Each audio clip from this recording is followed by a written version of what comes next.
Who is the essence of? Supreme Absolute. Consciousness, Atman. Brahmin or the cosmic world?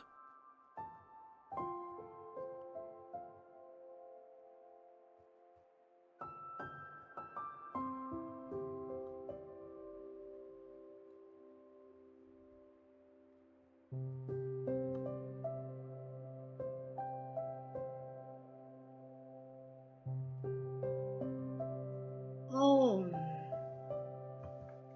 Om.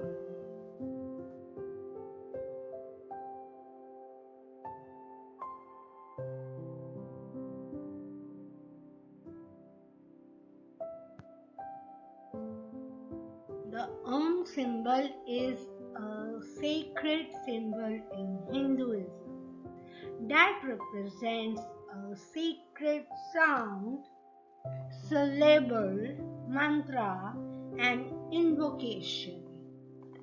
The Om symbol symbolizes the universe and the ultimate reality. At the dawn of creation, from emptiness first emerged a syllable consisting of 3 letters AUM, often written as Om. Om is considered an original, that is, primal sound that rang out in the created universe. It is the root mantra. So this Om symbol is holy and pious symbol in Hinduism, जो कि एक sacred, that is holy sound है, जिनके 3 syllables हैं, और ये एक मंत्र भी है और ये एक invocation है. The invocation means the mention and use of something such as a law or an idea in order to explain or support what you are doing. So एक invocation है, एक law की तरह use होता है, जो कि हमें एक कुछ ना कुछ explain करता है और जो ठीक है सपोर्ट करता है हमें कुछ ना कुछ काम करने से, और मतलब कि एक सपोर्ट सिस्टम की तरह ये ओम सिंबल हमें हेल्प करता है. The Om symbol symbolizes the universe. Om is everywhere. It is universe and ये ही एक ultimate reality है. At the dawn of creation, from emphasis first emerged a syllable consisting of 3 letters. जब क्रिएशन शुरू हुई, स्टार्ट हुआ तो सबसे पहले जो सिंबल इमर्ज हुए थे, जो 3 लेटर्स, जो 3 syllables इमर्ज हुए थे, वो थे AUM. तो ओम है वो प्राइमल साउंड है सबसे पहले और ओरिजिनल साउंड. जब यूनिवर्स क्रिएट हुआ था सबसे पहले ओम साउंड ही हमें सुनने को, मतलब उस टाइम सुनने को मिली थी. Of course we were not there और may be there in some other birth, we don't know about that. तो it is the root mantra. तो ये रूट मंत्र इसलिए है क्योंकि हर एक मंत्र के आगे ओम यूज होता है. ओम शब्द से ही हर एक मंत्र की शुरुआत होती है.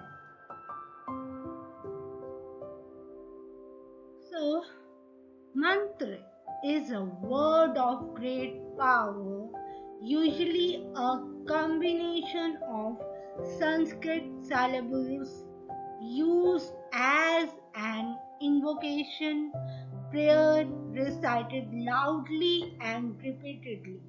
तो इसमें मंत्र के बारे में बताया गया. मंत्र क्या होता है? इस वर्ड, जो भी मंत्र के वर्ड्स होते हैं, इसमें बहुत पावर होती है और जो क्या कहते हैं संस्कृत सिलेबल के कॉम्बिनेशन से बने होते हैं और जो भगवान को इन्वोक करने के लिए काम आते हैं. उनको किसी भी डायटी को या किसी भी भगवान को हम अगर उनका आह्वान करना चाहते हैं तो हम ये मंत्र बोलते हैं एज अ प्रेयर हम अपनी प्रेयर के टाइम सुबह जब हम पाठ करते हैं तब ये मंत्र बोलते हैं, और ये बहुत लाउडली रिसाइट होते हैं, और इन्हें हम रिपीटेडली रिसाइट करते हैं, तभी उसका वो इम्पैक्ट हम अपने ऊपर देख सकते हैं। तो मंत्र का यहाँ मीनिंग है माँ means the soul, the mind, and TRA means protect या lead। तो माँ का मंत्र है, तो जो मंत्र है वो हमारी सोल तक जाते हैं और हमारी माइंड तक जाते हैं, और ये हमारी बॉडी को प्रोटेक्ट और जिंदगी जीने के लिए हेल्प करते हैं। Meaning of the Om, the 3 syllable word Om का मीनिंग। सबसे पहले तो ये 3 वर्ड्स 3 कर्व से बना हुआ है, 1 semi circle and a dot. 3 curves Om की, ऊ की, एंड ऊ प्लस बड़ा ऊ जो, एंड एक सेमी सर्कल चंद्र बिंदु, और चंद्र बिंदु जिसको हम कहते हैं डॉट वाला। तो spiritual significance represents the universe, ultimate reality, soul, self and Brahma. Universe को रिप्रेजेंट करता है और यही एक अल्टीमेट रियलिटी है, इसके आगे और कुछ नहीं है, ना ही इसके पीछे है। तो ये हमारी सोल को रिप्रेजेंट करता है, क्योंकि हमें ये सोल को प्योरीफाई करते हैं ये मंत्र। अपनी सेल्फ, इनर सेल्फ और कॉन्शियसनेस को, इनर सेल्फ को देखने के लिए काम आता है, और हम अपने अंदर झांक के अपनी कॉन्शियस को हम ठीक कर सकते हैं। और ब्रह्म मतलब इट्स नॉट ब्रह्मा, इट्स ब्रह्म भी हम हमारे अंदर झांकने के लिए काम आता है। Other meaning essence of the supreme absolute consciousness and the cosmic world. तो ये जो सुप्रीम कॉन्शियसनेस है, जो मेन पावर है, जो मटेरियल वर्ल्ड से कहीं आगे ट्रांसेंडेंटल है, और उसका एसेंस है ये, जो एग्जिस्ट है और सार है ये ओम मंत्र। और ये हम कॉस्मिक वर्ल्ड को रिप्रेजेंट करती है, जो स्पिरिचुअल वर्ल्ड है, जो मटेरियल वर्ल्ड से बिल्कुल ही आगे और हटकर है। Meditation, a basic tool for meditation in the yogic path to liberation। हम सभी बंधनों से मुक्त हो जाते हैं जब हम इसे as a basic tool use करते हैं, योगिक पाथ, योगा के लिए और मेडिटेशन के लिए। It leads to freedom. Liberation means freedom. ये एक बहुत अच्छी इंटरप्रिटेशन मुझे मिली है, Joseph Campbell's interpretation. One of our favorite description of Om, which touches on many of the symbols described above, can be found in Joseph Campbell's book, The Hero with 1,000 Faces. Campbell breaks down each of Om's 3 phonemes. The A symbol represents Brahma, A representing the realm of walking experience, cognitive of the hard gross facts of an outer universe, illuminated by the sun and common to all. The U, Vishnu, representing the realm of dream experience, cognitive of the fluid, subtle forms of a private interior world, self-luminous and of one substance with the dreamer.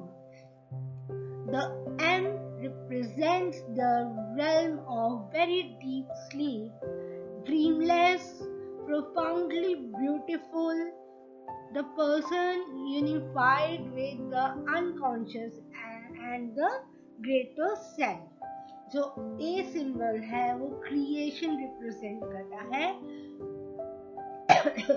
जो कि walking experience है, और outer universe को ये represent करता है जो universe इस एटमॉस्फेयर के अंदर है, और ये सन से इल्यूमिनेटेड है पूरी धरती।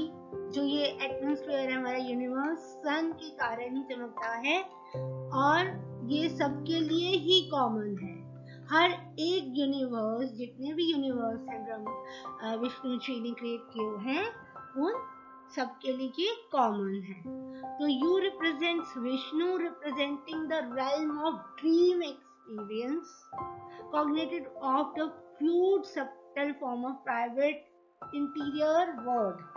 तो विष्णु इज अ स्पेस, तो ये एक फ्लूइड की तरह है।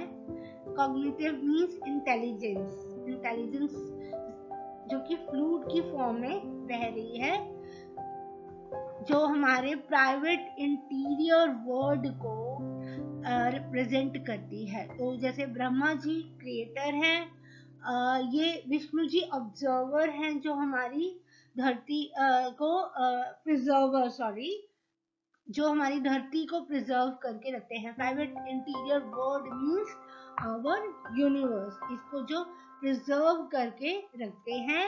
और मतलब सेल्फ इल्यूमिनेशन मतलब हम यहाँ इस धरती पर खुद ही सीखते हैं और खुद ही चीजों को अप्लाई करते हैं, और यहाँ से बहुत कुछ हम सीखते। सेल्फ कॉन्शियसनेस इसमें आती है।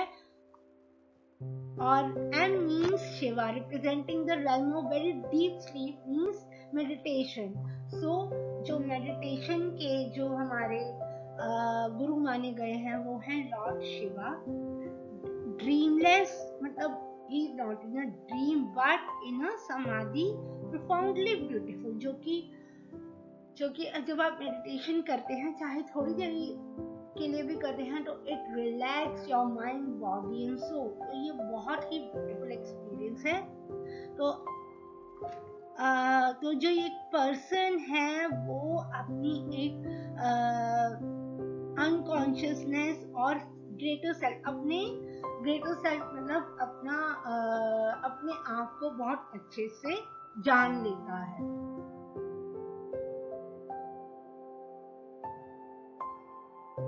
Joseph Campbell's interpretations. For Campbell, the most profound element of Om is not the sound, however, but the silence that surrounds it. The silence surrounding the syllable is the unknown.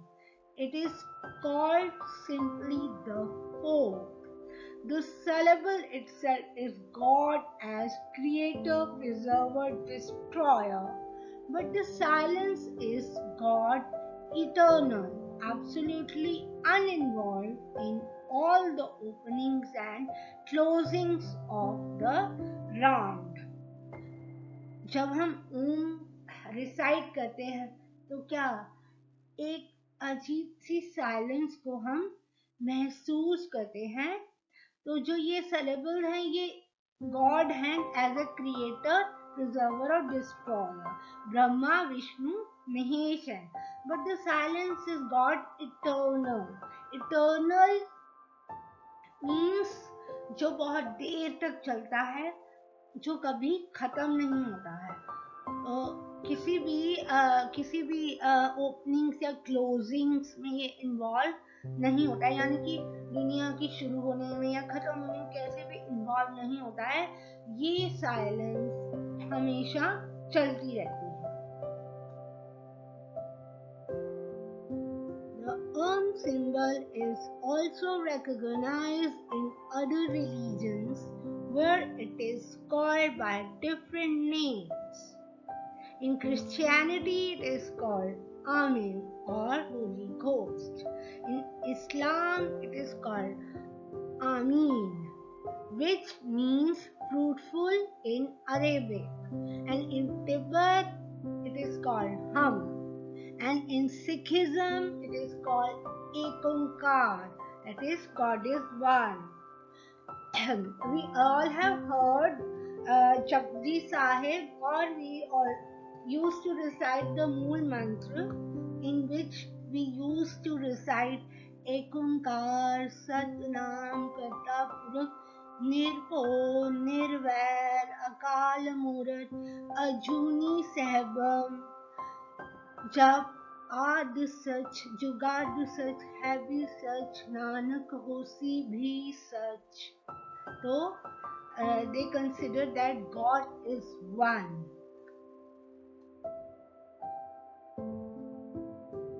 Significance of chanting Om.